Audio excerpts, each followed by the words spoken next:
Andrew Johnson, the first president to be impeached. In February 1868, the House of Representatives voted to impeach President Johnson. Andrew Johnson, 1808 to 1875, was the 17th President of the United States and the first to ever be impeached. In 1829, he was elected alderman in Greenville, Tennessee. Andrew Jackson was elected president that same year, a man who Johnson shared many ideals with, such as defending the common man. For the next several years, Johnson continued his political career.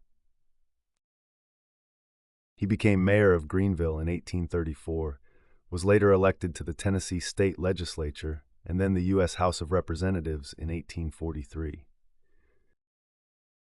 As the issue of slavery became more heated, Johnson, a slave owner himself, believed individuals had a right to own slaves. However, he was also adamantly for preserving the Union, and as some Southern states started advocating for secession, he tried to discourage them. Abraham Lincoln was elected president in November 1860. Shortly after that, South Carolina, followed by other Southern states, seceded from the Union. April 12, 1860, the Civil War broke out, and Johnson's home state of Tennessee voted to secede as well.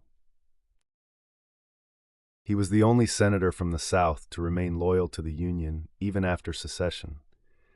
As a result, he resigned from the Senate in 1862 after Lincoln appointed him as the military governor for Tennessee.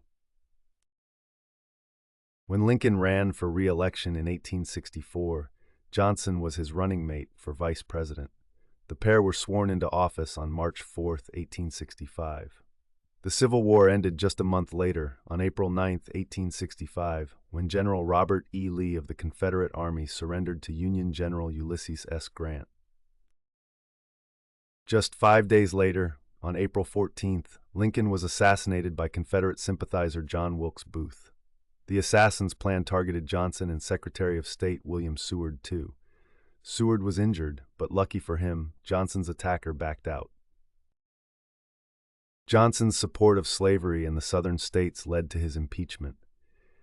His approach to the Reconstruction favored the South, granting amnesty for former Confederates and allowing the states to elect new governments did not go over well with the North. In 1866, he vetoed the Freedmen's Bureau Bill and the Civil Rights legislation, which were proposed to protect blacks. Later that year, the 14th Amendment was passed that granted citizenship to blacks, but Johnson encouraged the Southern states not to ratify it. This, and more, led to the House of Representatives' vote to impeach him in February 1868. 11 charges had been brought against him, but the Senate acquitted Johnson of all the charges just by one single vote.